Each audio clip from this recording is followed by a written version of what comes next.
Assalamualaikum warahmatullahi wabarakatuh.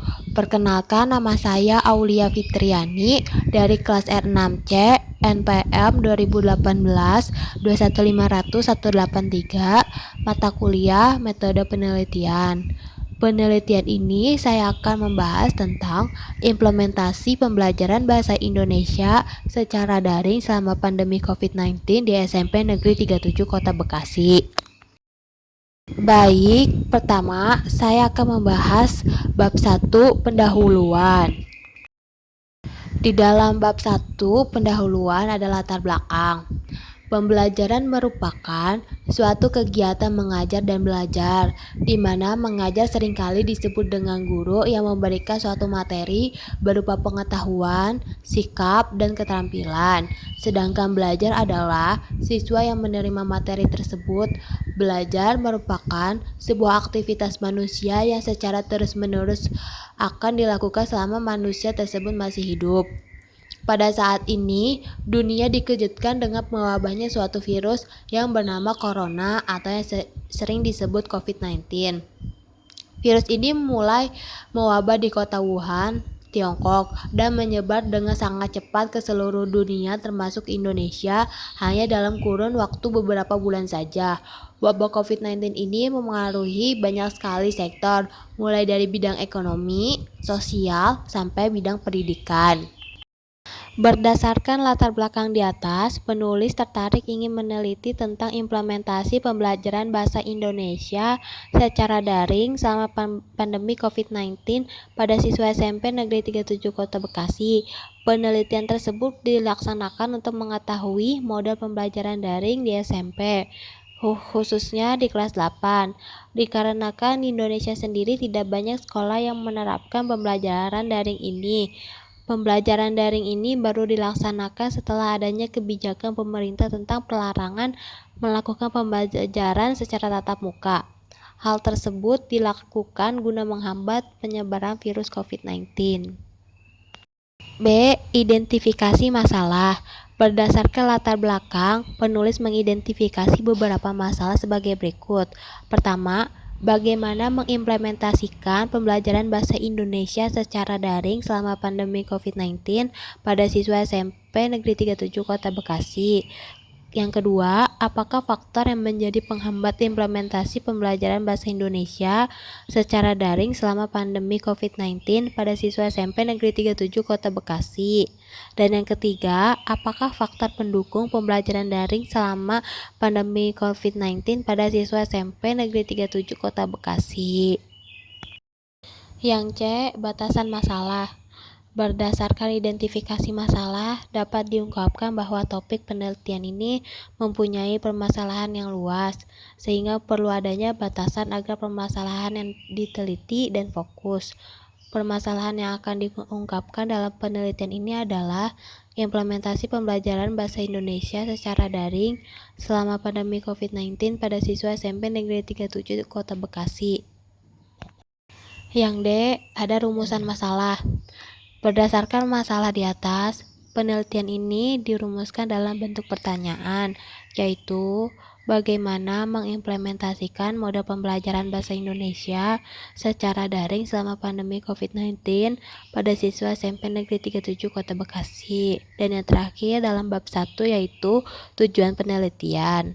Penelitian ini bertujuan untuk mengetahui bagaimana mengimplementasikan pembelajaran bahasa Indonesia secara daring selama pandemi COVID-19 di SMP Negeri 37 Kota Bekasi. Baik, saya akan menjelaskan bab 2 landasan teori. A. Landasan teori. Penjelasan yang pertama ada implementasi.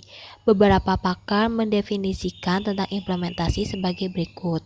Menurut Mulyadi, tahun 2015, halaman 12, implementasi mengacu pada tindakan untuk mencapai tujuan-tujuan yang telah ditetapkan dalam suatu keputusan. Tindakan ini berusaha untuk mengubah keputusan-keputusan tersebut menjadi pola-pola operasional serta berusaha mencapai perubahan-perubahan besar atau kecil sebagaimana yang telah diputuskan sebelumnya.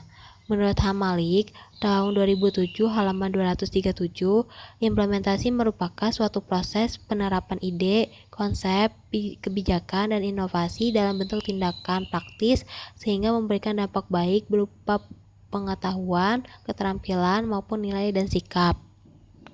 Sedangkan menurut Hairul, tahun 2016 menyatakan bahwa implementasi adalah suatu aktivitas dalam melaksanakan program-program yang telah dirumuskan untuk mencapai tujuan organisasi.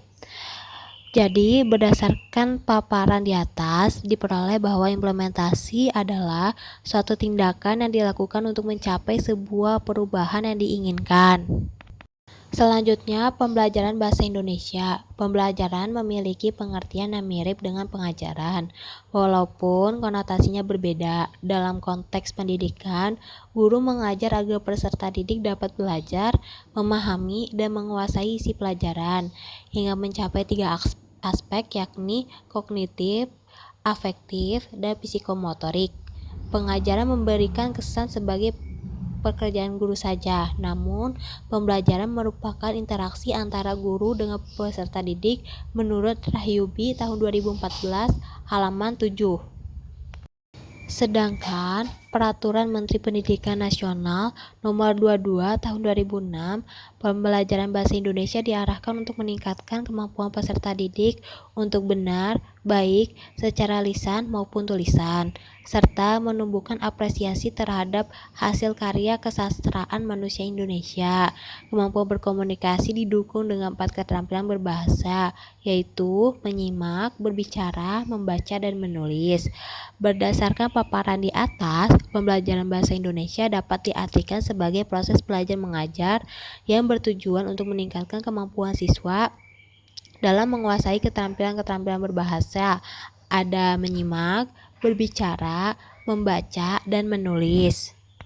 Baik, penjelasan yang terakhir ada daring atau learning.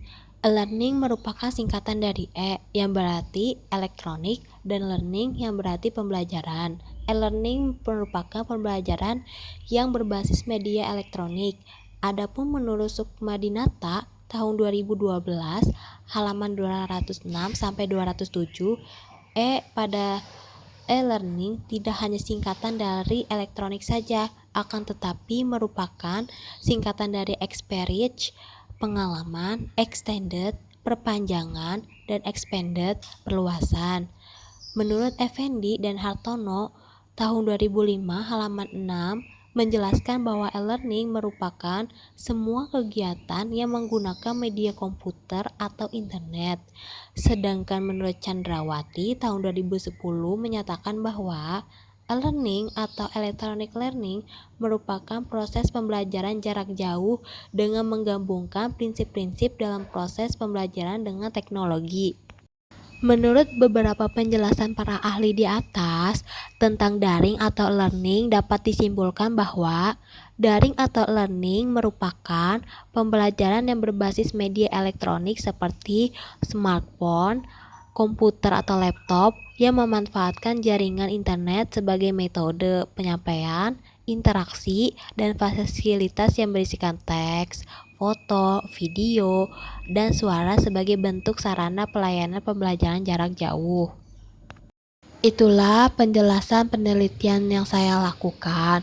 Kurang lebihnya mohon maaf. Wassalamualaikum warahmatullahi wabarakatuh.